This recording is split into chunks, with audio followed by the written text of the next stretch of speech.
பிதா குமாரன் பரிசுத்தாவின் நாமத்தினாலே ஆமென். ஜெபம் செய்வோம். எங்களை அதிகமாக நேசிக்கின்ற பரிசுத்தமுள்ள நல்லாண்டவரே, உம்மை நாங்கள் தொழுது கொள்ள வந்திருக்கிறோம். இந்த ஆன்லைன் தொழுகையை நீர் எங்களுக்கு ஆசீர்வதிக்க தாழ்மையாக ஜெபிக்கின்றோம்.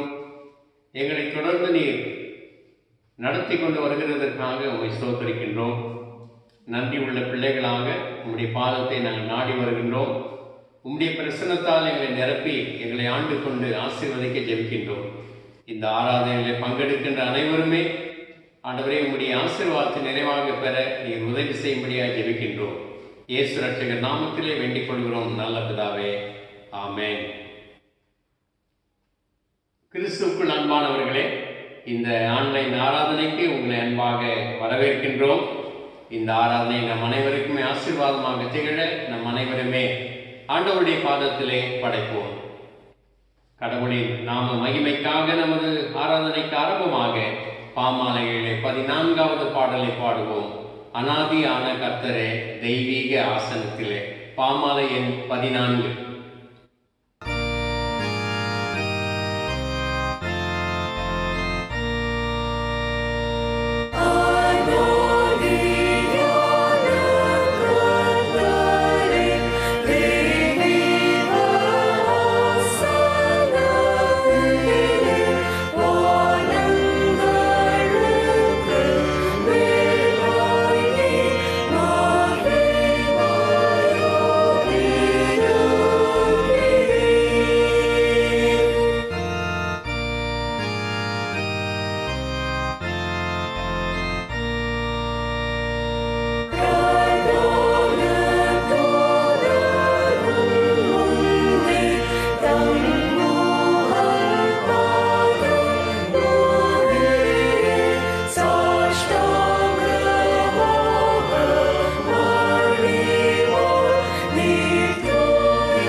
கடவுள் ஆவியா இருக்கிறார். அவரை தொழுது கொள்கிறவர்கள் ஆவியோடும் உண்மையோடும் அவரை தொழுது கொள்ள வேண்டும். நம்முடைய பிதாவாகிய கடவுளாலும் கர்த்தராகிய இயேசு கிறிஸ்துவினாலும் உங்களுக்கு கிருபையும் சமாதானமும் உண்டாவதாக. இது கர்த்தர் உண்டு பண்ணின நாள், இதிலே களி கூர்ந்து மகிழ கடவோம். ஆண்டவரே, எங்கள் உதடுகளை திறந்தருளும், அப்பொழுது எங்களுடைய வாய் உமது புகழை அறிவிக்கும். பிதாவுக்கும் குமாரனுக்கும் பரிசுத்த ஆவிக்கும் மகிமை உண்டாவதாக. ஆதியிலும் இப்பொழுதும் எப்பொழுதுமான சதா காலங்களிலும் மகிமை உண்டாவதாக. ஆமென். எங்கள் தந்தையாம் கடவுளே, உமது வல்லமையாலும் ஞானத்தாலும் எல்லாவற்றையும் படைத்து உமது குமாரனை எங்கள் இரட்சகராக தரும்படி உலகத்தில் அன்பு கொண்டீரே, உம்மை போற்றுகிறோம். குமாரனாம் கடவுளே, பாவத்தை தவிர்த்து எல்லாவற்றிலும் எங்களைப் போல் மனிதனாகி எங்கள் பாவங்களுக்காக ஒப்பு கொடுக்கப்பட்டு எங்கள் நீதிக்காக உயிர்த்தெழுந்தியவரே, உம்மை போற்றுகிறோம். பரிசுத்த ஆவியானவராகிய கடவுளே, எல்லா உண்மைக்குள்ளும் எங்களை வழி நடத்தி கடவுளின் அன்பை எங்கள் நெஞ்சில் பொழிகிறவரே, உம்மை போற்றுகிறோம். பிதா குமாரன் பரிசுத்த ஆவியாகிய கடவுளே, உமக்கே எக்காலமும் எல்லா புகழும் மகிமையும் உண்டாவதாக. ஆமென். நமக்கு பாவமில்லை என்போமானால் நம்மை நாமே வஞ்சிக்கிறவர்களாகவும் நமக்குள் உண்மை இல்லை.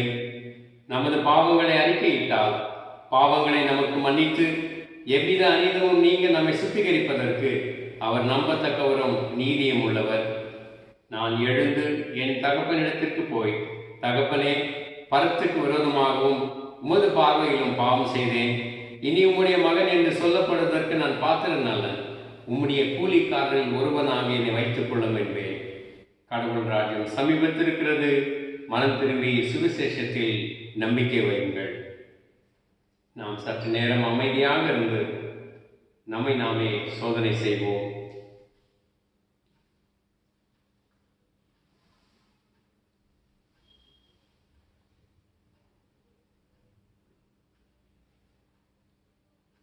சர்வ வல்லமையுள்ள கடவுளிடத்தில் நாம் நமது பாவங்களை தாழ்மையோடு அறிக்கையிடுவோம். எங்கள் தந்தையாம் கடவுளே, நினைவினாலும் வார்த்தையினாலும் செய்கையினாலும் உமக்கு விரோதமாய் பாவம் செய்திருக்கிறோம். முழுமனதோடு நாங்கள் உம்மை நேசிக்கவில்லை. எங்களிடத்தில் நாங்கள் அன்பு கூறுவது போல் அயலாரிடத்தில் நாங்கள் அன்பு கூறவில்லை. எங்கள் மேல் இரக்கமாயிருக்க உம்மை வேண்டிக் கொள்கிறோம். எங்கள் பாவ அழுக்கை நீக்கி எங்களை சுத்திகரியும். எங்கள் குற்றங்களை விட்டுவிட எங்களுக்கு உதவி புரியும். எங்கள் ஆண்டவர் இயேசு கிறிஸ்துவின் மூலமாய் வேண்டிக் கொள்கிறோம் பிதாவே. ஆமென். சர்வ வல்லமையும் மிகுந்த இரக்கமும் உள்ள ஆண்டவர் மன்னிப்பையும் பாவ நிமிர்த்தியை நமக்கு கட்டளையிட்டருளி வாழ்க்கையை சீர்படுத்துவதற்கான காலத்தையும் தமது பரிசுத்த ஆவியின் கிருபையையும் தேற்றறுதலையும் தந்தருள்வாராக. ஆமென். கர்த்தர் உங்களோடு இருப்பாராக. அவர் உமது ஆவியோடும் இருப்பாராக. ஜெபம் செய்வோம். இந்த நாளுக்கான சுருக்க ஜெபம். எல்லாம் வல்ல கடவுளே, எல்லா நல் ஈவுகளையும் அளிக்கிறவரே, உமது ஒரே ஆவியால் பல்வேறு திருப்பணிகளை திருச்சபையில் அமைத்திருக்கிறீர். திருப்பணிக்கென்று அழைக்கப்பட்டுள்ள உமது அடியாரை இரக்கமாய் கண்ணோக்கும். அவர்கள் உமது திருநாம மேன்மைக்கும் திருச்சபையை கட்டி எழுப்புதலுக்கும் சொல்லாலும் நல் மாதிரியாலும் உண்மையோடும் மகிழ்ச்சியோடும் உமக்கு தொண்டு புரிய உமது தூய ஆவியால் அவர்களை நிரப்பும். எங்கள் ஆண்டவர் இயேசு கிறிஸ்துவின் மூலம் தாழ்மையோடு மன்றாடுகின்றோம். ஆமென். வேத பாடங்கள் வாசிக்க கேட்போம். வாசிக்க வேண்டிய முதலாவது வேத பாடம் எசேக்கியேல் 33ஆம் அதிகாரம், வசனங்கள் 1 முதல் 9 வரை. எசேக்கியேல் 33ஆம் அதிகாரம், வசனங்கள் 1 முதல் 9 வரை.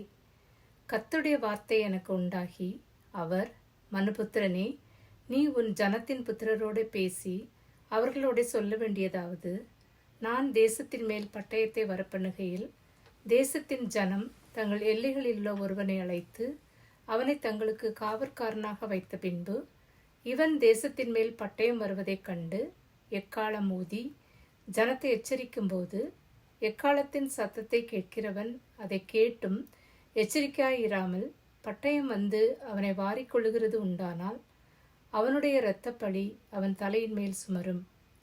அவன் எக்காலத்தின் சத்தத்தை கேட்டும் எச்சரிக்கையாயிருக்கவில்லை. அவனுடைய இரத்தப்பழி அவன் பேரிலே சுமரும்.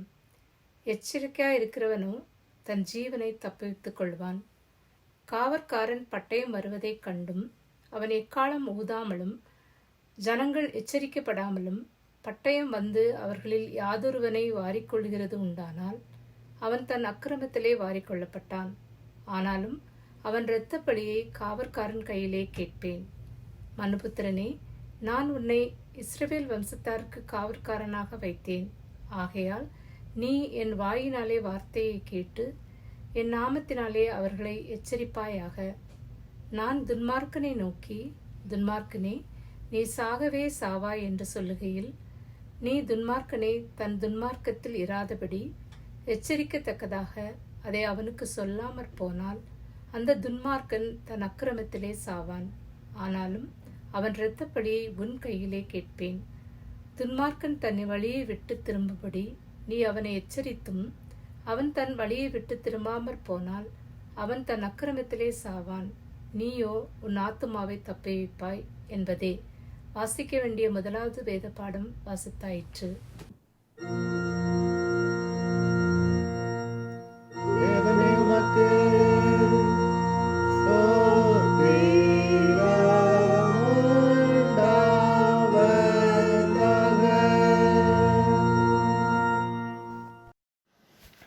The second reading is taken from Paul's first letter to Timothy, chapter 3, verses beginning from 1 to 13. 1 Timothy, chapter 3, verses beginning from 1 to 13. This is a trustworthy saying. If someone aspires you to be an elder, he desires an honorable position. So an elder must be a man whose life is above reproach. He must be faithful to his wife. He must exercise self-control, live wisely, and have a good reputation. He must enjoy having guests in his home, and he must be able to teach. He must not be a heavy drinker or be violent. He must be gentle, not quarrelsome, and not love money. He must manage his own family well, having children who respect and obey him. For if a man cannot manage his own household, how can he take care of God's church? An elder must not be a new believer, because he might become proud and the devil would cause him to fail. And also outside the church must speak well of him, so that he will not disgraced and fall into the devil's trap. In the same way, deacons must be well respected and have integrity. They must not be heavy drinkers or dishonest with money. They must be committed to mystery of the faith now revealed, and have life with a clear conscience. Before they are appointed as deacons, let them be closely examined if they pass the test, and let them serve as deacons. In the same way, their wives must be respected and must not slander others. They must exercise self-control and be faithful in everything they do. A deacon must be faithful to his wife and must manage his children and household. Those who do well as deacons will be rewarded with respect from others and will have increased confidence in their faith in Christ Jesus. Here ends the reading.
வாசிக்க தெரிந்து கொள்ளப்பட்ட சுவிசேஷ வேத பாடம் பரிசுத்த யோவான் எழுதின சுவிசேஷம் 21ஆம் அதிகாரம் வசனங்கள் 15 முதல் 19 முடிய.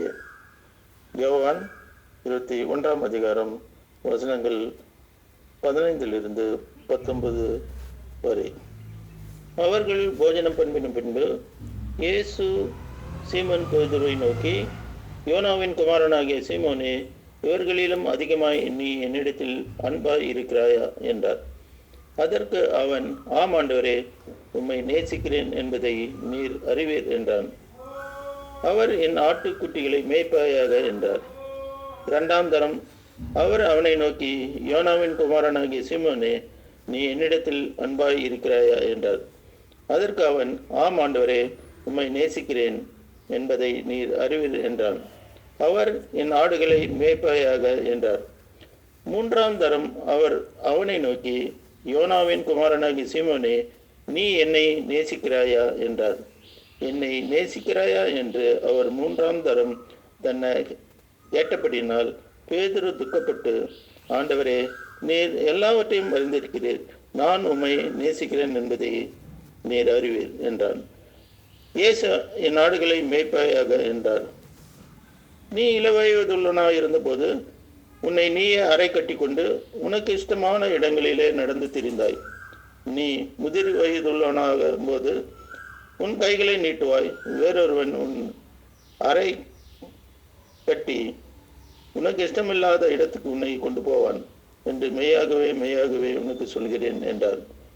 இன்ன விதமான மரணத்தினாலே அவன் தேவனை மகிமைப்படுத்தப் போகிறான் என்பதை குறிக்கும்படியாக இப்படி சொன்னார். அவர் இதை சொல்லிய பின்பு அவனை நோக்கி, என்னை பின்பற்றி வா என்றார். இங்கு வாசிக்க வேண்டிய சுவிசேஷ வேத பாடம் வாசித்து நிறைவு பெற்றது. ஆமென்.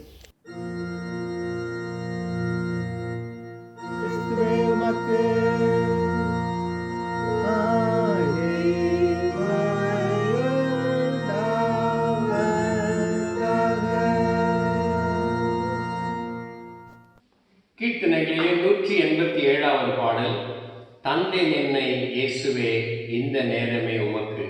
இந்த பாடலை நாம் பாடுவோம்.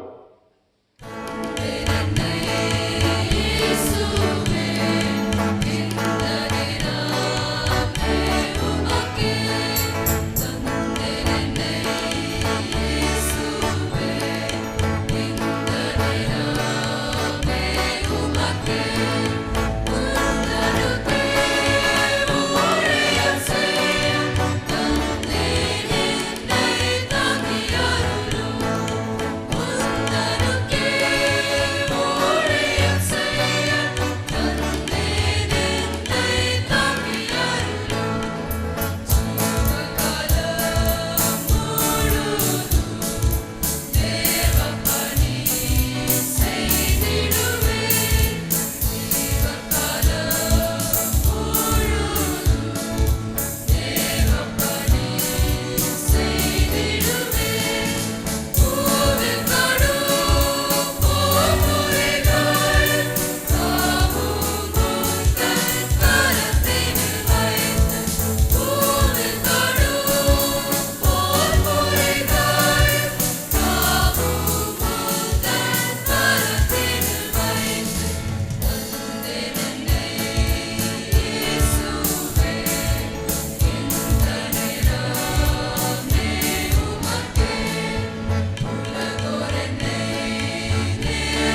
எங்கள் கண்மலையும் மீட்பருமாகிய கர்த்தாவே, என் வாயின் வார்த்தைகளும் எங்கள் இருதயத்தின் தியானமும் உமது சமூகத்தில் உறுதியாயிருப்பதாக. ஆமென். கிறிஸ்துவுக்குள் அன்பானவர்களே, மீண்டுமாக உங்களை அன்பாக வரவேற்கின்றோம். இறை இயேசுவினுடைய இனிய நாமத்திலே உங்களுக்கு வாழ்த்துதல்களை தெரிவித்துக் கொள்கின்றோம். இந்த நாள் தென்னிந்திய திருச்சபையினுடைய முறைப்படி நமக்கு கொடுக்கப்பட்டிருக்கின்ற தலைப்பு குருத்துவ ஊழியம், ஆர்டெயின்டு மினிஸ்ட்ரி, டிரான்ஸ்ஃபார்ம்டு டு டிரான்ஸ்ஃபார்ம். குருத்துவ ஊழியம் மாற்றுவதற்கான மாற்றம், அருட்பொழிவு ஊழியம் என்று நாம் இதை சொல்லலாம்.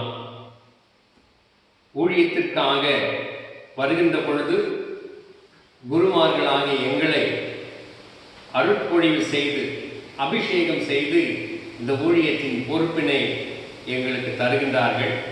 அந்த ஊழியத்தை குறித்து உங்களுக்கு நான் சில காரியங்களை குறிப்பிட ஆசைப்படுகின்றேன். ஊழியம் என்ற உடனேயே சேவை என்கிறது நம்முடைய மனதுக்கு வருகின்றது. ஆண்டவருக்காகவும் ஆண்டவருடைய மக்களுக்காகவும் சேவை செய்து ஆண்டவருடைய நாமத்துக்கு மகிமையை கொண்டு வருகிறது தான் ஊழியமாக இருக்கின்றது. ஊழியம் என்று சொல்லுகின்ற பொழுது ஏதோ அபிஷேகம் செய்யப்பட்ட ஊழியர்களாலே மட்டும் செய்யப்படுகின்ற ஒன்றல்ல, முழு ஆலயமாக, ஆலயத்தின் மக்களாக செய்யப்படுகின்ற ஊழியமாகவும் இது கருதப்படுகின்றது. இந்த ஊழியத்திற்காக கடவுள் எல்லோரையும் அழைக்கின்றார். முதலாவது முதன்மையான அழைப்பு, பிரைமரி காலிங் ஃபார் எவ்ரிஒன். இந்த முதன்மையான அழைப்பு, பொதுவான அழைப்பானது நாம் ஞானஸ்நானம் பெறுகின்றோமே அப்பொழுதே அந்த அழைப்பு நமக்கு கிடைக்கின்றது. அடுத்த அழைப்பு தான் ஒரு குறிப்பிட்ட அழைப்பு, பர்டிகுலர் காலிங். இந்த அழைப்பு எல்லோருக்கும் வருவதில்லை. அவருடைய ஊழியத்தை, அருட்பொழிவு பெற்ற பின் செய்யக்கூடிய ஊழியத்தை செய்கின்றதாக இந்த ஊழியமானது அமைகின்றது. அதற்கு தான் குறிப்பிட்ட அழைப்பு பெற்றவர்கள் இந்த ஊழியத்திற்காக வருகின்றார்கள். ஆகவே ordained ministers are priests and their work is to build up the body of Christ in church and in the world through celebration of sacraments, teaching and preaching, and through pastoral care.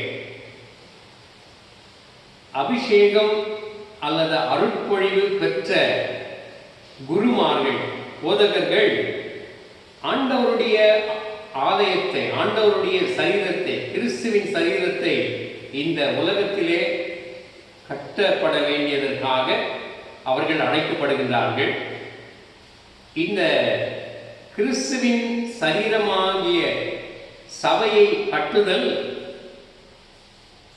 பரிசுத்த சாக்கிரமந்துகளோடும்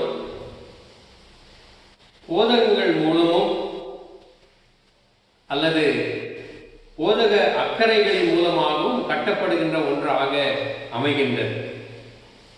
ஆக இந்த குருமார்களுடைய வாழ்க்கையானது மரித்து உயிர்த்த கிறிஸ்துவை காண்பிப்பதும், அன்பு, அக்கறை, இரக்கம் இவற்றை கடவுளின் மக்களிடம் காட்டிட உற்சாகப்படுத்துவதும், நீதி, சமாதானம் இவைகள் நிலைநாட்டப்படவும் அமைய வேண்டுவதாக அமைகின்றன.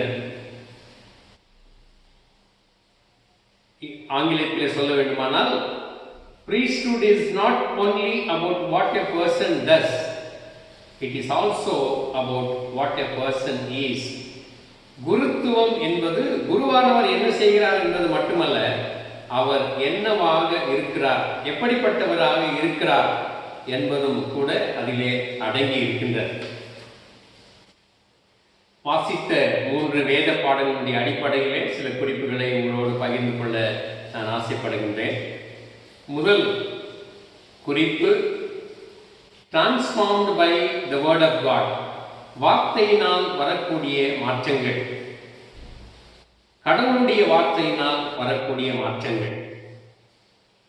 எசேக்கியேல் தீர்க்கதரிசன புஸ்தகத்திலே நாம் வாசிக்க கேட்டோம். 33வது அதிகாரம் முதல் வசனம், கர்த்தருடைய வார்த்தை எனக்கு உண்டாகி, the word of the Lord came to me. 7ஆம் வசனத்திலே, என் வாயினால வார்த்தையை கேட்டு அவர்களை எச்சரிப்பாயாக. இந்த கர்த்தருடைய வார்த்தை எனக்கு உண்டாகி என்பது எசேக்கியேல் புத்தகத்திலே 50 முறை வருகின்றது. பழைய ஏற்பாட்டு முழுவதுமாக 102 முறை இந்த வார்த்தை, கர்த்தருடைய வார்த்தை எனக்கு உண்டாகி, the word of the Lord came to me என்கின்ற இது 102 முறை வருகின்றது. ஆனால் எசேக்கியேல் புத்தகத்திலே 50 முறை வருகின்றது. இந்த கர்த்தருடைய வார்த்தை என்கின்றது ஆணித்தரமாக கடவுளுடைய வார்த்தையை தலைவர்கள் பேச வேண்டும், தீர்க்கதரிசிகள் சொல்ல வேண்டும் என்கிறதை குறிக்கின்றது. 3வது அதிகாரத்திலேயே இந்த கர்த்தருடைய வார்த்தை பற்றி நமக்கு தெளிவு கிடைக்கின்றது. 3வது அதிகாரம் 16வது வசனத்திலே நாம் இப்படியாக வாசிக்கின்றோம், 7 நாள் முடிந்த பின்பு கர்த்தருடைய வார்த்தை எனக்கு உண்டாகி என்பதாக இருக்கின்றது. இந்த கர்த்தருடைய வார்த்தையானது தேனிலும் மதுரமாக இருக்கக்கூடிய கடவுளின் வார்த்தையாக இருக்கிறது. சங்கீதம் 19:10 இதிலே நாம் இப்படியாக வாசிக்கின்றோம், அவைகள் பொன்னிலும் மிகுந்த பசும் பொன்னிலும் விரும்பப்படத்தக்கதும் தேனிலும் தேன் கூட்டிலும் இருந்து ஒழுகும் தெளிதேனிலும் மதுரம் உள்ளதாய் இருக்கின்றது. அதே கருத்து 119வது சங்கீதம் 103வது வசனத்திலே இருக்கின்றது, உம்முடைய வார்த்தைகள் என் நாவுக்கு எவ்வளவு இனிமையானவைகள், என் வாய்க்கு அவைகள் தெளிதேனிலும் மதுரமாய் இருக்கும், நீ அவைகளை பேசு என்பதாக. இப்படி கர்த்தருடைய வார்த்தையை பேசுவதற்காக குருமார்கள் அழைக்கப்படுகின்றார்கள். அது குருமார்களுடைய தலையாய கடமையாக இருக்கின்றது. இந்த குருவானவர் பேசுகின்றது அவருடைய வார்த்தை அல்ல, ஆனால் அது கடவுளுடைய வார்த்தை. எரேமியா 1 அதிகாரம் 9வது வசனத்திலே, கர்த்தர் தமது கரத்தை நீட்டி என் வாயை தொட்டு, இதோ என் வார்த்தைகளை உன் வாயில் வைக்கின்றேன். ஆக தீர்க்கதரிசிகள் பேசுகின்றது அவருடைய சொந்த வார்த்தை அல்ல, கடவுளின் வார்த்தை. இந்த கடவுளின் வார்த்தைக்கு நாம் என்ன முக்கியத்துவம் தருகின்றோம் என்கின்றது கேள்வியாக இருக்கின்றது. அருட்மொழி பெற்ற போதகர்கள், குருமார்கள் எந்த அளவுக்கு கடவுளின் வார்த்தையை நேசித்து ஆழமாக படித்து தியானித்து சொல்கிறார்கள் என்கின்றது மிக முக்கியம். மக்கள் எல்லோரும் 6 நாட்கள் வேலை செய்து இந்த ஓய்வு நாளில ஆலயத்துக்கு வந்து ஆண்டவர் இன்று எனக்கு என்ன சொல்லுகிறார் என்கிறதை கேட்க அவனோடு வருகின்றார்கள். அப்பொழுது எந்த கடவுளின் வார்த்தைகள் அவர்களுக்கு மன நிறைவை தருகின்ற ஒன்றாக அமைகிறது, வாழ்க்கைக்கு வழிகாட்டியாக இருக்கின்றது. இந்த கடவுளுடைய வார்த்தை எப்படி எசேக்கியேல் தீர்க்கதரிசி எடுத்துக்கொண்டார் என்றால், எசேக்கியேல் 3ஆம் அதிகாரம் முதல் 3 வசனங்களிலே, பின்பு அவர் என்னை நோக்கி, மனுபுத்திரனே, நீ காண்கிறதை புசி, இந்த சுருளை நீ புசித்து இஸ்ரவேல் சந்ததியாரிடத்தில் போய் அவர்களோடு பேசு என்றார். அப்படியே என் வாயை திறந்தேன். அப்பொழுது அவர் அந்த சுருளை எனக்கு புசிக்க கொடுத்து, மனுபுத்திரனே, நான் உனக்கு கொடுக்கிற இந்த சுருளை நீ உன் வயிற்றிலே உட்கொண்டு அதனால் உன் குடல்களை நிரப்புவாயாக என்றார். அப்பொழுது நான் அதை புசித்தேன். அது என் வாய்க்கு தேனை போல் தித்திப்பாய் இருந்தது. கடவுளுடைய வார்த்தையை ஆசையாக ஆர்வமாக படித்து தியானித்து அதிலிருந்து கடவுள் சொல்லுகின்ற வார்த்தைகளை சபையாருக்கு சொல்ல போதகர்கள் அழைக்கப்படுகிறார்கள். ஆக அவற்றை படிக்க வேண்டும். ஏதோ தானோ என்று கடவுளுடைய வார்த்தையை பிரசங்கிக்காமல் ஆண்டவர் நமக்கு என்ன சொல்ல விரும்புகின்றார், வேதத்தினுடைய ரகசியங்கள் என்ன, அதிலே சொல்லப்பட்ட ஆழமான கருத்துக்கள் என்ன என்கின்றதை படித்து ஜெபத்தோடு தியானித்து கர்த்தர் சொல்லுகின்ற காரியத்தை சொல்ல வேண்டும். ஏனென்றால் அது கடவுளின் வார்த்தை. ஆகவே மிகவும் ஜாக்கிரதையாக மக்களுக்கு நாம் அதனை சொல்ல வேண்டும். இரண்டாவது, வாழ்க்கையின் வழி மாற்றம், டிரான்ஸ்ஃபார்ம்ட் பை தி லைஃப். வாழுகின்றதற்கு மூலமாக, வாழ்க்கையை நன்றாக வாழ்வதன் மூலமாக மாற்றத்தை கொண்டு வரக்கூடிய மக்களாக, போதகர்களாக இருக்க அழைக்கப்படுகின்றோம். இரண்டாவது பாடத்தை நாம் வாசிக்க கேட்டோம். 1 தீமோத்தேயு 3வது அதிகாரம் முதல் 13 வசனங்களை நாம் வாசிக்க கேட்டோம். இதிலே தீமோத்தேயுக்கு பவுல் ஆலோசனைகளை, அறிவுரைகளை எழுதுகின்றார். இந்த தீமோத்தேயு பவுலுடைய பிரசங்கத்தினாலே விசுவாசத்துக்குள்ளாக வந்தவர். பவுலுடைய மிஷனரி பயணங்களிலே பவுலோடு இருந்தவர். எபேசு திருச்சபையை கண்காணிக்க தீமோத்தேயுவை பவுல் நியமிக்கின்றார். அப்படி நியமித்துவிட்டு நீ எப்படியெல்லாம் இருக்க வேண்டும் என்று சொல்லி அவருடைய கடமைகளை அவருக்கு இந்த 3வது அதிகாரத்திலே குறிப்பிடுகின்றார். இதனை 3 பகுதிகளாக நாம் பிரிக்கலாம். 1 தீமோத்தேயு 3ஆம் அதிகாரத்தின் 13 வசனங்களை நாம் 3 பகுதிகளாக பிரிக்கலாம். ஒன்று, தனிப்பட்ட வாழ்வு, பர்சனல் லைஃப்.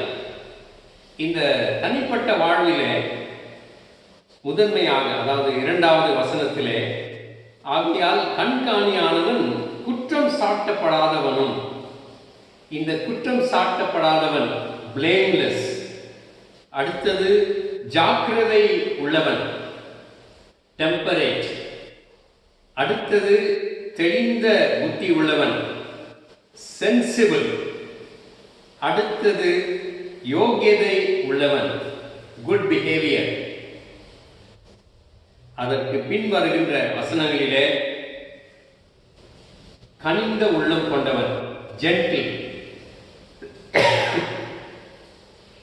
இந்த பண்புகள் எல்லாம் ஒருவருடைய தனிப்பட்ட வாழ்விலே வரக்கூடியவர்களாக இருக்கின்றன. இரண்டாவது, குடும்ப வாழ்க்கை, ஃபேமிலி லைஃப். இதிலே குறிப்பிடுகின்ற பண்புகள் என்னவென்றால், ஒரே மனைவியை உடைய புருஷன். 2ஆம் வசனத்திலே நாம் வாசிக்கின்றோம், ஒரே மனைவியை உடைய புருஷன். அந்த மனைவிக்கு துரோகம் செய்யாமல் வாழக்கூடிய ஒரு பண்பு இருக்க வேண்டும். 4வது வசனத்திலே, தன் சொந்த குடும்பத்தை நன்றாய் நடத்துகிறவனும் தன் பிள்ளைகளை சகல நல்லொழுக்கம் உள்ளவர்களாக கீழ்ப்படிய பண்ணுகிறவனுமாய் இருக்க வேண்டும். One should manage his own family well. பிள்ளைகளை நல்ல ஒழுக்கமும் கீழ்ப்படிதலும் உள்ளவர்களாக நல்ல பண்பிலே வளர்க்க வேண்டியது ஒரு அருட்பொழிவு பெற்ற போதகருடைய கடமையாக இருக்கின்றது. 3வது, பொது வாழ்க்கை, public life, personal life, family life and public life. தனி வாழ்வு, குடும்ப வாழ்வு மற்றும் பொது வாழ்வு. இந்த பொது வாழ்விலே 2ஆம் வசனத்திலே நாம் வாசிக்கிறோம், அந்நியரை உபசரிக்கிறவன், ஹாஸ்பிட்டபிள். அடுத்தது, போதக சமர்த்தன், ஸ்கில்ஃபுல் டீச்சர். 8ஆம் வசனத்திலே, இரு நாக்கு உள்ளவர்களாக இருக்கக்கூடாது, இரு நாவு இல்லாதவர்களாக இருக்க வேண்டும். Not double tongue person. Not lover of money, இழிவான ஆதாயத்தை விரும்பாதவர்களாக இருக்க வேண்டும். அடுத்தது, நல்லொழுக்கம் நிறைந்தவர்களாக, they should have reputation, நல்லொழுக்கம் நிறைந்தவர்களாக இருக்க வேண்டும்.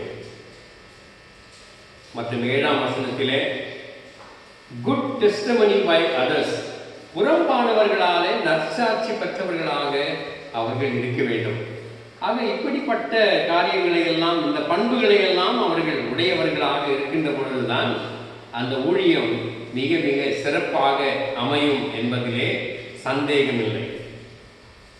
ஒருவேளை இந்த 1 தீமோத்தேயு 3ஆம் அதிகாரம் முதல் 13 வசனங்களுடைய அடிப்படையை மனதிலே வைத்துதான் என்னவோ நம்முடைய தென்னிந்திய திருச்சபை குருவானவர்களுக்கு அபிஷேகம் கொடுக்கின்ற ஆராதனை முறையை மிக நேர்த்தியாக அமைத்திருக்கின்றது. இதிலே 5 அம்சங்கள் இருக்கின்றன. தென்னிந்திய திருச்சபை இறை வழிபாட்டு புக் ஆஃப் காமன் வர்ஷிப் பக்கம் 160 இந்த வாக்குறுதிகளை நாம் பார்க்கின்றோம். பொதுவாக திருமணம் நடக்கின்ற பொழுது வாக்குறுதிகள் கணவன் மனைவி கொடுத்துக் கொள்கிறார்கள். ஒருவேளை அந்த ஆராதனை முடிந்த உடனேயே அந்த வாக்குறுதிகள் மறக்கப்பட்டு விடுகின்றனவோ என்னவோ தெரியவில்லை. அதே போல போதகர்களுக்காக அபிஷேகம் செய்யப்படுகின்ற ஆராதனைகளிலே வாக்குறுதிகள் கொடுக்கின்றார்கள். அந்த வாக்குறுதிகளும் கூட அந்த ஆராதனைக்கு பிறகு போதகர்களாலே மறக்கப்பட்டு விடுகின்றனவோ என்கின்ற ஐயம் கூட சில சமயங்களிலே எடுத்தான் செய்கின்றது. இதிலேயும் 5 அம்சங்கள் இருக்கின்றன. There are 5 aspects in the order of ordination service found on page 160 in the book of common worship. முதலாவது கால் ஆஃப் காட், கடவுளுடைய அழைப்பு. கடவுள் உங்களை உண்மையாக அழைத்திருக்கிறாரா என்கின்ற கேள்வி கேட்கப்படுகின்றது. உண்மையிலே எங்களை அழைத்திருக்கிறார், நான் நம்புகின்றேன் என்று மறுமொழி சொல்கின்றோம். 2வது the purpose, அந்த அழைப்பினுடைய நோக்கம், இந்த குருத்துவ அல்லது ஊழியத்தினுடைய ஒரு நோக்கம் கடவுளை மகிமைப்படுத்த வேண்டும் என்கின்ற ஆர்வம், இயேசு கிறிஸ்துவின் பெயரில் உள்ள அன்பு, மனிதர் ரட்சிக்கப்பட வேண்டும் என்கின்ற ஆசை. இவைகள் உங்களுடைய இந்த பணிவிடையிலே பிரவேசிக்க முக்கிய நோக்கங்களாக இருக்கின்றனவா என்ற கேள்வி ஆம் என்கின்றதை மறுமொழியாக குருமார்கள் சொல்லுகின்றார்கள். 3வது வேத புத்தகம், த பைபிள். இந்த வேத புத்தகம் ரட்சிப்புக்கு அவசியமான யாவும் இந்த திருமறையிலே வேதாகமத்திலே அடங்கியிருக்கிறது என்றும், திருமறையை வாசிக்கிறதற்கு மேலானதும் முடிவாதுமான அளவுகோல் என்றும் ஒப்புக்கொள்கிறீர்களா என்று கேட்கின்றார்கள். இந்த திருமறையை வாசிப்பதிலும் அதற்கு அனுகூலமான மற்ற நூல்களை படிப்பதிலும் நீங்கள் கருத்துள்ளவர்களாக இருப்பீர்களா? அதனை தொடர்ந்து திவ்ய சாக்கிரமந்துகளை நீங்கள் ஒழுங்காக மக்களுக்கு கொடுப்பீர்களா? மற்றும் உத்தமமாய் கடவுளின் வார்த்தையை போதித்து பிரசங்கம் செய்வீர்களா என்றெல்லாம் கேள்விகள் கேட்கப்படுகின்றன. ஆம் என்கின்ற பதிலை நாங்கள் சொல்லுகின்றோம். 4வதாக ஊழியம், மினிஸ்ட்ரி, அதை பற்றிய வாக்குறுதிகள். நீங்கள் உண்மையுள்ள காவல்காரனாக, மந்தையின் ஆயராக, பாவிகளை மனம் திரும்ப அழைக்கின்றவர்களாக, சபையிலே அன்பும் சமாதானமும் நிலவ முயற்சி செய்கின்றவர்களாக, நோயாளிகளை சந்திப்பதிலேயும் மற்றும் ஏழை எளியோரை அக்கறையோடு கவனிக்கின்றதிலேயும் இருக்கின்ற மக்களை நீர் உற்சாகப்படுத்துவீர்களா? ஊழியங்களை நீங்கள் திறம்பட செய்வீர்களா என்கின்றதை கேள்விகளை கேட்கின்றார்கள். ஆம் என்று சொல்கின்றோம். கடைசியாக குடும்ப உறவை பற்றியும் ஒரு வாக்குறுதி கேட்கப்படுகின்றது. நீங்களும் உங்கள் வீட்டாரும் கிறிஸ்துவின் மந்தைக்கு நல்ல முன்மாதிரிகளாக இருக்கும்படி ஜெபத்தோடும் அடக்க ஒடுக்கத்தோடும் நீங்கள் ஜீவித்து உங்கள் குடும்பத்தாரை அமிதமாய் நடத்த முயலுவீர்களா? நல்ல முன்மாதிரியாக உங்களுடைய ஒழுக்கமான வாழ்க்கை வாழ்ந்து இருப்பீர்களா என்று சொல்லி அதற்கும் ஆம் என்று சொல்கிறோம். அதற்கு பின்புதான் எங்களுக்கு அபிஷேகம் தரப்படுகின்றது. ஆக கடவுளுடைய வார்த்தை இப்படிப்பட்ட பண்புகளோடு பேசுகின்ற பொழுதெல்லாம் வாழ்க்கையை மையமாக வைத்து நாம் வாழ அழைக்கப்படுகின்றோம். நான் இளம் போதகர்களுக்கெல்லாம் ஆலோசனையாக சொல்லுகின்றது இதுதான். ஒவ்வொரு முறையும் போதகர் பிரசங்கம் செய்கின்ற பொழுது 2 பிரசங்கங்களை தருகின்றார். ஒன்று அந்த பொருளடக்கமாக கண்டென்ட் ஆஃப் த சர்மன், இரண்டாவது த பர்சனாலிட்டி, ஆளுமை, குணநலன், தனித்தன்மை. இந்த இரண்டும் ஒன்றுக்கொன்று இணைய வேண்டும். இது வேறு அது வேறாக இருந்தால் நிச்சயமாக அந்த அருளுரை நம்மோடு பேசாது, அந்த கடவுளின் வார்த்தை நம்மோடு பேசாது. அதனை மனதிலே நாம் எப்போதுமே வைத்திருக்க அழைக்கப்படுகின்றோம். மூன்றாவதாக வழி நடத்துதலிலே ஒரு மாற்றம், transformed by the lead. நற்செய்தி பாடத்தை நாம் வாசிக்க கேட்போம். யோவான் 21வது அதிகாரம் 15 19 வரை. உயிர்த்தெழுதலுக்கு பின்பு இயேசுநாதர் தம்முடைய சீடர்களை சந்திக்கின்ற அந்த நிகழ்வு இதிலே நமக்கு சொல்லப்படுகின்றது. குறிப்பாக பேதுருவை அவர் மீண்டுமாக அவருடைய விசுவாசத்தை உறுதிப்பட செய்தும் அவரை மீண்டுமாக தன்னுடைய ஊழியத்துக்கு அழைப்பு கொடுக்கிறதுமாக அழைக்கின்ற அழைப்பை இது பெரிதுபடுத்துகின்றதாக அமைகின்றது. 3 முறை கேள்விகளை கேட்கின்றார். யோனாவின் குமாரன் ஆகிய சீமோனே, நீ என்னிடத்தில் அன்பாய் இருக்கிறாயா? அவர் சொல்கிறார், ஆம் ஆண்டவரே, உம்மை நேசிக்கிறேன் என்பதை நீ அறிவீர். அவரின் ஆட்டுக்குட்டிகளை மேய்ப்பாயாக. 2வது முறையும் கேட்கின்றார், நீ என்னை நேசிக்கிறாயா? இயேசுநாதர் சொல்கிறார், அவர் என் ஆடுகளை மேய்ப்பாயாக என்று. 3ஆம் தரம் இயேசுநாதர் கேள்வி கேட்கிறார், நீ என்னை நேசிக்கிறாய் என்று.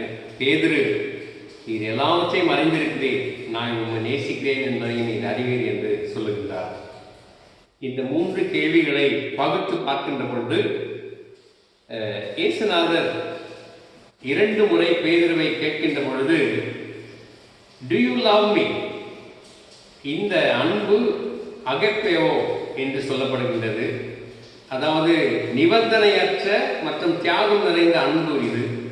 அகப்பு என்றால் சுப்பீரியர் லவ், மிக உயர்ந்த அன்பு இது. ஆனால் பேதுரு, ஆம் ஆண்டவரே, உம்மை நேசிக்கிறேன் என்று அவர் சொல்லுகின்றது 2 நண்பர்களுக்கிடையே இருக்கின்ற நட்புறவை குறிக்கக்கூடிய ஒரு அன்பாக இருக்கின்றது. 3 முறையும் அவர் அதைத்தான் குறிப்பிடுகின்றார். ஆனால் இயேசுநாதர் 2 முறை அந்த உயர் அன்பை குறிப்பிட்டு விட்டு 3வது முறைதான் நட்பை பற்றி, நட்பு என்கின்ற அன்பை குறித்து சொல்லுகின்றார்.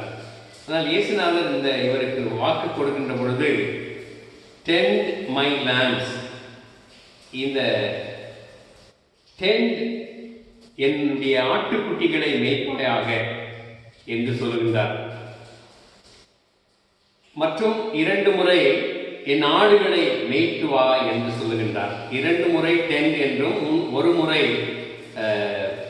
shepherd my sheep, tend my lambs, tend my sheep என்று இயேசுநாதர் குறிப்பிடுகின்றார். இந்த ஆடும் ஷெப்பர்டும், ஆடும் மேய்ப்பனும் ஒன்றை ஒன்று பிரிக்க முடியாதவர்களாக இருக்கின்றார்கள். ஏனென்றால் இந்த மேய்ப்பர்கள் அந்த ஆடுகளோடு எப்பொழுதுமே இருக்கின்றவர்கள். எபிரேய மக்களுடைய நாடோடி வாழ்க்கையை குறிக்கின்றது இந்த மேய்ப்பன் என்கின்ற பதம். ஆனால் இந்த மேய்ப்பர்கள் எப்படியாக இவர்கள் இருந்திருக்கின்றார்கள் என்கிறதை நாம் எசேக்கியேல் 34வது அதிகாரத்தை வாசிக்கின்றோம். இயேசுநாதர் பேதுருக்கு சொல்கிறது, என்னை நீ நேசித்தால் என்னுடைய ஆடுகளை நீ மேய்த்து வா என்று சொல்லுகிறதை பார்க்கின்றோம். சரியாக ஆடுகளை வழிநடத்த முடியாத நிலையில் கடவுள் மேய்ப்பர்களை நியாயம் தீர்க்கின்றவராக இருக்கிறார். ஊழியத்தை சரியாக செய்யாத பொழுது அதனைத்தான் எசேக்கியேல் 34வது அதிகாரத்திலே நாம் வாசிக்கின்றோம். மிக கடுமையாக கர்த்தர் அங்கே மெய்ப்பர்களுக்கு விரோதமாக பேசுகிறதை இது நமக்கு தெளிவுபடுத்துகின்றது. எசேக்கியேல் 34வது அதிகாரம் முதல் 10 வசனங்களை நீங்கள் படித்து பாருங்கள். உண்மையிலேயே ஆண்டவருடைய ஒரு கடுமையான ஒரு தீர்ப்பு அங்கே வருகின்றது. அதனை வாசிக்கின்ற பொழுது மிகவும் பயங்கரமான ஒரு தீர்ப்பாகத்தான் அது அமைகின்றது. சில வசனங்களை நான் வாசிக்கின்றேன். எசேக்கியேல் 34 முதல் வசனத்திலிருந்து, கர்த்தருடைய வார்த்தை எனக்கு உண்டாகி, அவர் மனுபுத்திரனே, இஸ்ரவேலின் மெய்ப்பருக்கு விரோதமாய் தீர்க்க தரிசன முறை. நீ தீர்க்க தரிசன முறைக்கு அவர்களோட சொல்ல வேண்டியது என்னவென்றால், கர்த்தராகி ஆண்டவர் மெய்ப்பருக்கு சொல்கிறார், தங்களையே மேய்க்கிற இஸ்ரவேலின் மெய்ப்பருக்கு ஐயோ, மெய்ப்பர் அல்லவா மந்தையை மேய்க்க வேண்டும். நீங்கள் நெய்யை சாப்பிட்டு ஆட்டு மயிரை உடுப்பாக்கி கொள்கிறீர்கள், கொழுத்ததை அடிக்கிறீர்கள், மந்தையோ மேய்க்காமல் போகிறீர்கள். நீங்கள் பலவீனமானவைகளை பலப்படுத்தாமலும், நசல் கொண்டவைகளை குணமாக்காமலும், எலும்பு முறிந்தவைகளை காயம் கட்டாமலும், துரத்துண்டவைகளை திருப்பி கொண்டு வராமலும், காணாமற் போனவைகளை தேடாமலும் போய் பலாத்காரமும் கடூரமுள்ளமான அவைகளை ஆண்டீர்கள். மேய்ப்பன் இல்லாததினால் அவைகள் சிதறுண்டு போயின. சிதறுண்டு போனவைகள் காட்டு மிருகங்களுக்கெல்லாம் இரையாயின. என் நாடுகள் சகல மலைகளிலும் உயரமான சகல மேடுகளிலும் அலைப்புண்டு பூமியின் மீதெங்கும் என் நாடுகள் சிதறித் திரிகிறது. விசாரிக்கிறவனும் இல்லை, தேடுகிறவனும் இல்லை. ஆகையால் மேய்ப்பரே, கர்த்தருடைய வார்த்தையை கேளுங்கள். கர்த்தராகிய ஆண்டவராயிருக்கிற நான் என் ஜீவனை கொண்டு சொல்லுகிறேன், மேய்ப்பன் இல்லாததினாலே என் நாடுகள் சூறையாகி என் நாடுகள் காட்டு மிருகங்களுக்கெல்லாம் இரையாகி போயின. என் மேய்ப்பர்கள் என் நாடுகளை விசாரியாமல் போனார்கள். மேய்ப்பர்கள் மந்தையை மேய்க்காமல் தங்களையே மேய்த்தார்கள். ஆகையால் மேய்ப்பரே, கர்த்தருடைய வார்த்தையை கேளுங்கள். கர்த்தராகிய ஆண்டவர் சொல்கிறார், இதோ நான் மேய்ப்பருக்கு விரோதமாக வந்து என் நாடுகளை அவர்கள் கையிலே கேட்டு, மேய்ப்பர்கள் இனி தங்களையே மேய்க்காதபடி மந்தையை மேய்க்கும் தொழிலை விட்டு அவர்களை விலக்கி, என் நாடுகள் அவர்களுக்கு ஆகாரமாக இராதபடி அவைகளை அவர்கள் வாய்க்கு தப்ப பண்ணுவேன் என்று சொல்லு என்று கடினமான காரியத்தை கர்த்தர் சொல்கிறதை பார்க்கின்றோம். மேய்ப்பருக்கு விரோதமாக வந்து மந்தை மேய்க்கும் தொழிலை விட்டு விலக்கி விடுவேன். ஏனென்றால் அவர்கள் மேய்ப்பர்கள் என்ன செய்தார்கள்? பலவீனமான ஆடுகளை பலப்படுத்தவில்லை, நசல் கொண்டவைகளை குணமாக்கவில்லை, எலும்பு முறிந்தவைகளை காயம் கட்டவில்லை, புறத்துண்டவைகளை திருப்பி கொண்டு வராமல், காணாமற் போனவைகளை தேடாமலும் போய் இருந்தார்கள். சரியான அக்கறை நிரம்பிய ஊழியத்தை செய்யாதனாலே இந்த நியாய தீர்ப்பை சொல்கின்றார்.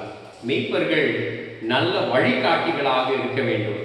அந்த வழிகாட்டுதலை தான் இந்த பகுதி நமக்கு சுட்டி காட்டுகின்றதாக இருக்கின்றது. Transformation by laws of God, கடவுளின் வார்த்தை வழியாக மாற்றம். டிரான்ஸ்ஃபர்மேஷன் பை லைஃப், வாழ்க்கை வாழ்வதன் மூலமாக, வாழ்க்கை வழியாக மாற்றம். டிரான்ஸ்ஃபர்மேஷன் பை லீட், வழிகாட்டுதல் வழியாக மாற்றம். ஒன்றை குறிப்பிட்டு உங்களுக்கு சொல்ல ஆசிக்கின்றேன். The foundation of ministry is character. ஊழியத்தினுடைய அடிப்படை நல்ல பண்பு. The nature of ministry is service. ஊழியத்தினுடைய தன்மை சேவை. The motive for ministry is love. ஊழியத்தினுடைய நோக்கம் அன்பு. The measure of ministry is sacrifice. ஊழியத்தினுடைய அளவுகோல் தியாகம். The purpose of ministry is glory of God. ஊழியத்தினுடைய குறிக்கோள் கடவுளுடைய மகிமை. The tools of ministry are word of God and prayer. ஊழியத்தினுடைய கருவிகள் கடவுளின் வார்த்தையும் ஜெபமும். The privilege of ministry is growth. ஊழியத்தினுடைய சலுகை வளர்ச்சி. The power of the ministry is holy spirit. ஊழியத்தினுடைய ஆற்றல் பரிசுத்த ஆவியானவர். The model of the ministry is Jesus Christ. ஊழியத்தினுடைய முன்மாதிரி இயேசு கிறிஸ்து. அவரை பின்பற்றி சிறந்த போதகர்களாக வாழ கர்த்தர் நம்மை வழிநடத்துவாராக. ஆமென். நாம் எல்லாரும் அப்போஸ்தலர் விசுவாச பிரமாணத்தை பக்தி வினயத்தோடு அறிக்கை செய்வோம். வானத்தையும் பூமியையும் படைத்த சர்வ வல்லமையுள்ள பிதாவாகிய தேவனை விசுவாசிக்கிறேன். அவருடைய ஒரே குமாரனாகிய நம்முடைய நாதர் இயேசு கிறிஸ்துவை விசுவாசிக்கிறேன். அவர் பரிசுத்த ஆவியினாலே கன்னிமரியால் உற்பத்தி பிறந்தார். பொந்தி பிலாத்துவின் காலத்தில் பாடுபட்டு சிலுவையில் அறையுண்டு மரித்து அடக்கம் பண்ணப்பட்டு பாதாளத்தில் இறங்கினார். 3ஆம் நாள் மரித்தோரிலிருந்து எழுந்தருளினார்.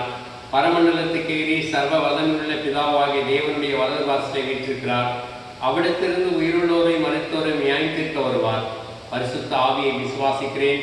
பொதுவாக இருக்கிற பரிசுத்த சபையும் பரிசுத்தவானுடைய ஐக்கியமும் பாவ மன்னிப்பும் சரீர உயிர்த்தலும் நித்திய ஜீவனம் உண்டு என்று விசுவாசிக்கிறேன். ஆமென். மன்றாட்டு ஜெபங்களை நாம் ஏறெடுப்போம்.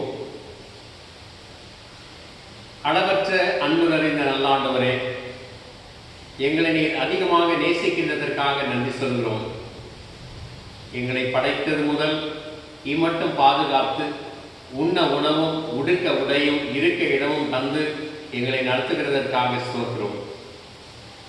இப்படிப்பட்ட சூழ்நிலைகள் அனைத்திலேயும் உம்முடைய கிருபையை எங்களோடு கூட இருந்து வழி நடத்தினதற்காக நாங்கள் நன்றியோடு உம்மை ஸ்தோத்தரிக்கின்றோம்.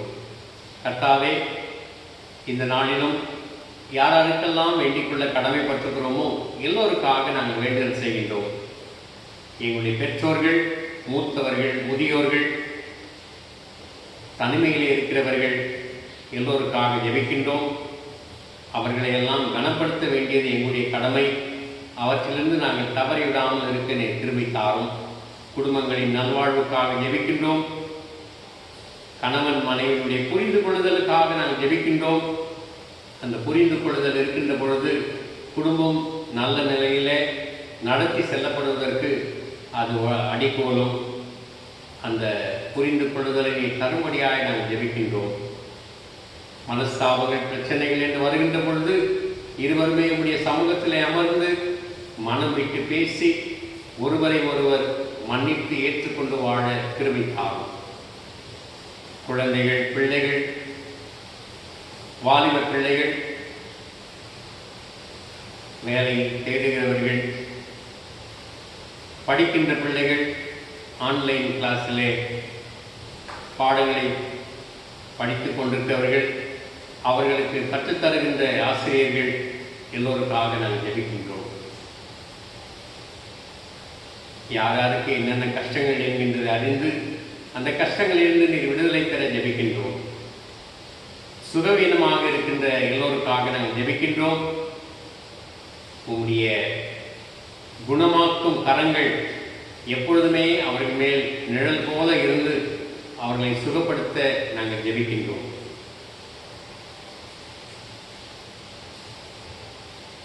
பிறந்த நாட்களையும் திருமண நாட்களையும் கடந்த வாரங்களிலே கண்டவர்களுக்காகவும் வரப்போகின்ற நாட்களிலே காணப்போகின்றவர்களுக்காகவும் கூட ஜெபிக்கின்றோம். அவர்களையும் நாமை தொடர்ந்து ஆசீர்வதியும். இந்த கோவிட்-19 கொரோனா வைரஸ் இதிலே பாதிக்கப்பட்டிருக்கின்ற மக்களுக்காக ஜெபிக்கின்றோம். நாளுக்கு நாள் இந்த பாதிப்பு அதிகமாகிக் கொண்டிருக்கின்றது. ஆண்டவரே, அந்த பயங்கர தாக்குதலுக்கு ஆளாகி இருக்கின்ற அனைத்து மக்கள் மேலும் இரக்கம் பாராட்டி ஜெபிக்கின்றோம். அவற்றிலிருந்து நீர் எங்களுக்கு விடுதலை தரக்கூடியவர். அவற்றிலிருந்து நீர் ஒருவரே எங்களை காப்பாற்றக்கூடியவர். அந்த விசுவாசத்தோடு எங்களை உங்களுடைய பாதத்திலே ஒப்புத் தருகிறோம்.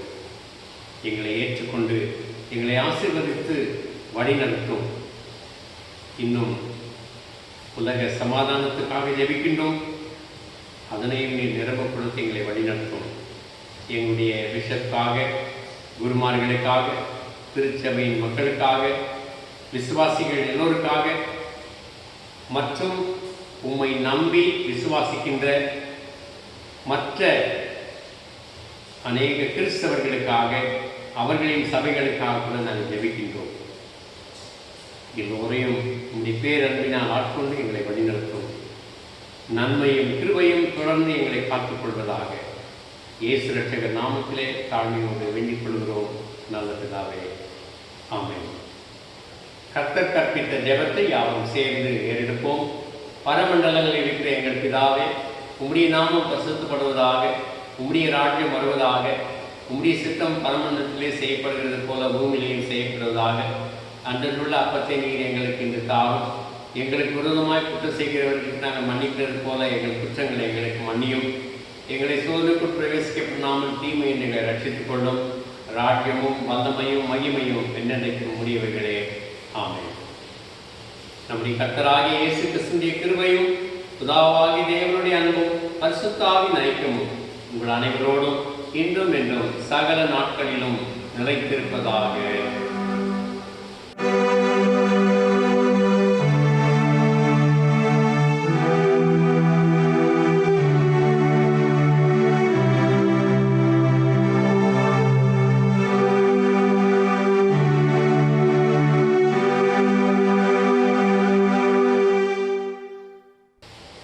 முடிவாக பாமாலைகளின் 324வது பாடல், பாதை காட்டும் மாயேகோவா பரதேசி ஆனுனா. இந்த பாடலை நாம் பாடுவோம். பாதை காட்டும் மாயேகோவா பரதேசியானுனா, பலவீனன் அறிவீனன் இவ்வுலோகம் காடுதான். வானாரம் வானாரம் தந்து என்னை போஷியும், தந்து என்னை போஷியும்.